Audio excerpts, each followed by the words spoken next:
The Magnificent Battle, Merlin, Arthur's Court, and the Mistress of Time, by the Magus.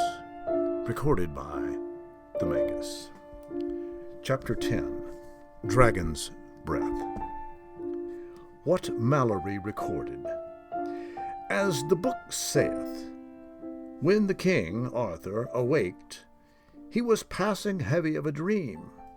That is, he had a bad dream, and it made him feel bad. And so, to put it out of thoughts, he made him ready with many knights to ride a-hunting. As soon as he was in the forest, the king saw a great hart, that is, a deer, afore him. This hart will I chase, said King Arthur, and so he spurred the horse and rode long after him, and so by fine force oft he was like to have smitten the hart, whereas the king had chased the hart so long that his horse lost his breath and fell down dead. So the king saw the hart embushed, that is, escaped into the bushes, and his horse dead, bummer. He set him down by a fountain, and there he fell in great thoughts. And as he sat so, him thought he heard a noise of hounds to the sum of 30.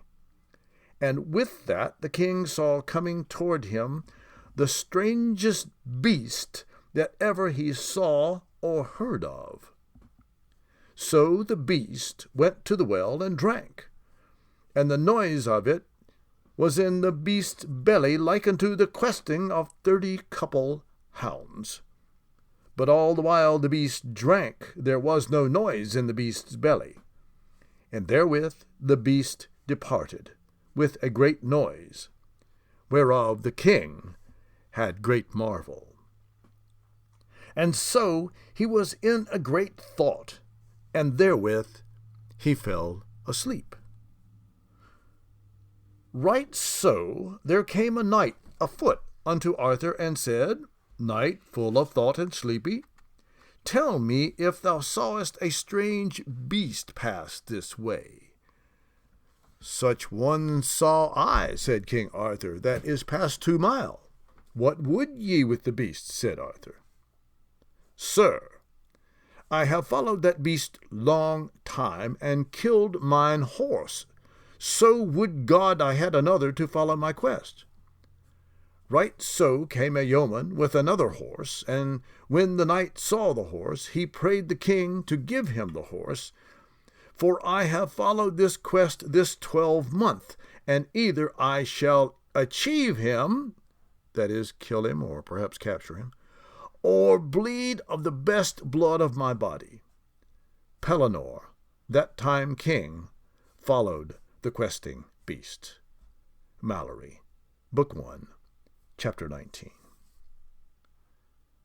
The questing beast that Arthur had encountered was well known throughout the kingdom. He was seldom seen by nobles holed up in their castles, but was not an infrequent sight to the common people tending their fields, trying to eke out their survival from the land. Though horrible in appearance, he had never been known to harm anyone, and the people even called their children to see him as he passed by. The beast, otherwise known as Glatisant, traveled widely and knew by heart every watering hole, fountain, spring, and river. He had not seen King Arthur sitting very still near the fountain, and wouldn't have cared if he had. He had other concerns.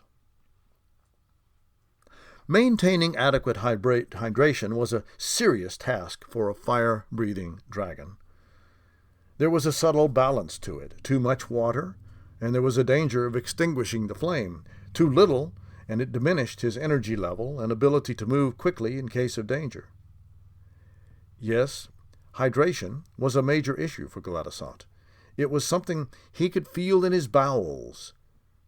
After all, there was a noise of the questing of 30 couple hounds coming from down there, and he had to keep the hounds happy, though there weren't really any hounds there, just an unhappy and noisy gastrointestinal tract. Glatisant knew when it was time to drink, and he drank fearlessly. He wasn't afraid of anything, because he was, after all, a fire-breathing dragon. A horseless king sitting near a fountain posed no threat at all. In fact, Glatisant was more than a match for a dozen horseless knights, kings, or whatever. There was another serious task facing Glatisant.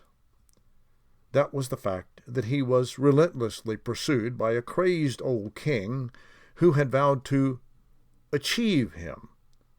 Glatisant didn't know exactly what it meant to be achieved, but if taken seriously, it was possible that it meant to kill him. The crazed old king in his rusty armor, usually riding on his bony old nag, was King Pellinore, who, like Arthur, a horseless king resting by the fountain, was not much of a threat to a fire-breathing dragon. Nevertheless, Pellinore was relentless, and never gave him a moment's notice. Don't kings have better things to do than to hunt down and persecute dragons? Glatisant wondered. Men, their hostility, their violence, and their ways were so very perplexing to dragons. Pellinore, Glatisant's nemesis, was an obsessed old knight who was a younger son of some royal family and fancied himself a king. He seemed to have nothing to do in life but chase dragons, more specifically, the one who lived in his realm, that is, Glatisant. Glatisant had learned that his relationship with Pellinore was not what you might call normal.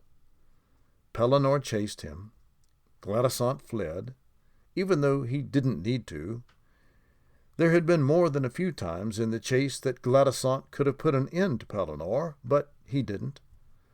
Likewise, there had been more than a few times in the chase that Pellinore could perhaps have harmed Glatisant, but he didn't. For all the talk about achieving the dragon, it seemed that Pellinore needed Glatisant alive, not dead. As for Glatisant, it gave him something to do. Glatisant realized that he was something more than a dragon for Pellinore. Glatisant had become Pellinore's reason for living. Pellinore had been told as a child that this was his task in life, and that he must do it or die. Why he had to do so, why he couldn't change, was beyond Glatisant. But then, from the terrible hostility that dragons had experienced from men, it seemed that lots of them couldn't outgrow the prejudices of their youth. Oh, yes, some dragons were evil, but some were not. But men made lots of judgments based on preconceived notions and didn't take the time to see individuals, so it had become a game of cat and mouse. There was really very little danger. Pellinore was getting pretty old and not much of a challenge for a vivacious dragon, and hearing him coming was no problem. All Glatisant had to do was to listen for the sound of hoofbeats and the clank of metal on metal. It was so easy that Glatisant assumed Pellinore planned it that way. Yes, Glatisant could have ended the game with one big fire-breathing puff, but Pellinore was really kind of entertaining.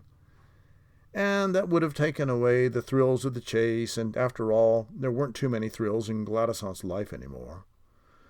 No, since the Romans had left and taken their gold with them, there wasn't much for fire-breathing dragons to do.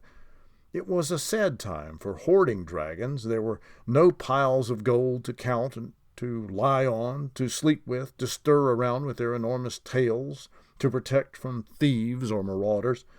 No, instead there were casks of wine and bushels of turnips, but really, Glatisant didn't drink alcohol, much too dangerous with his fiery breath, and turnips didn't do much for the baying hounds.